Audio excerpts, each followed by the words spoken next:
তো বন্ধুরা বলেছিলাম, কথা দিয়েছিলাম একটা নতুন ব্লগ আসবে। তো মুভমেন্টস উইথ নির্জনে সবাইকে স্বাগত জানাচ্ছি আবার। আর আমি এখন ভয়েস ওভার দিচ্ছি না, জাস্ট কথা বলছি।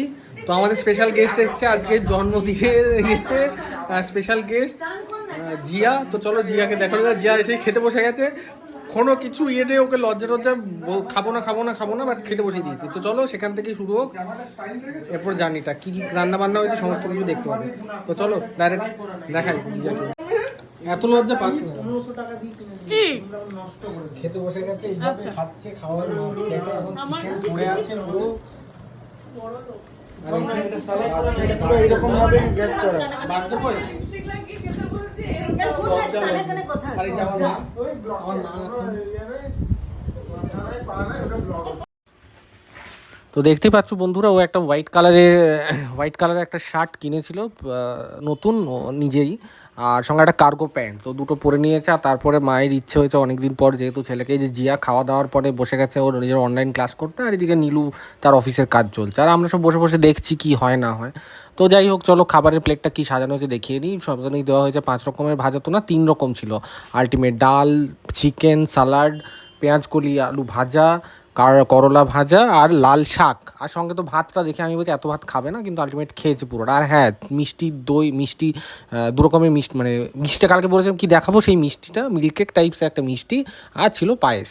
তো এইগুলো দিয়ে ওকে খেতে বসানো হলো। আর আফটার অল তারপরে মায়ের হঠাৎ করে এত বছর পর ইচ্ছে হয়েছে যে সেটাতে নাকি ফোঁটা দেবে, মানে জন্মদিনের ফোঁটা।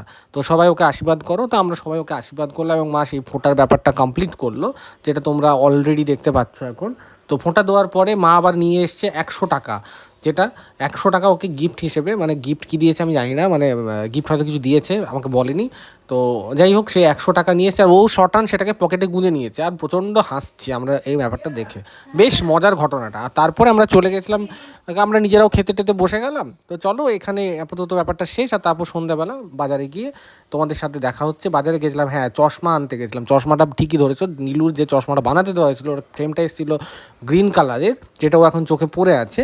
সেইটাই বলেছিল যে ব্ল্যাক কালারের ফ্রেমটা করে দেবে, যেদিন ছিল না। তো সোজা আমরা দোকানে পৌঁছে গেছিলাম এবং ফ্রেম দেখতে দেখতে প্রচুর ফ্রেম একটা দেখাচ্ছে, বলছে এটা করুন ওটা করুন, বাট আমাদের লাগবে ওই ব্ল্যাক কালারের ফ্রেমটাই। তো যাই হোক, সেই ফ্রেমটাই আমরা নিলাম, যেহেতু ওটা বলাই ছিল। তো উনি বসে বসে সেটাকে করে দিল। তো করার পর নীলুকে কেমন লাগছে একবার দেখে নাও তোমরা, আর বলো কমেন্ট বক্সে জানাবে যে নীলুকে কীরকম দেখতে লাগছে ব্ল্যাক কালারের ফ্রেমটা পরে, ঠিকঠাক লাগছে না খারাপ লাগছে। আর এই ব্ল্যাক কালারের ফ্রেমটা পরার পরে নীলুর ইচ্ছে হলো হঠাৎ করে ফুচকা খাবে। আমাকে ফুচকা খাওয়ার জন্য জোর করলো, আমি খেলাম না ফুচকা। তো ফুচকার দোকানে গিয়ে গপ গপ করে 3-4টে ফুচকা মুখে ঢুকিয়ে নিয়েছে। আর তারপর আমি বললাম আমাকে একটা দে, আলটিমেটলি বলছে আমার মুখে চলে গেছে, নেই। তো যাই হোক, ফুচকা দাদা খুব ভালো, ফুচকা দাদা আমাকে একটা ফ্রিতে ফুচকা খাইয়ে দিয়েছে।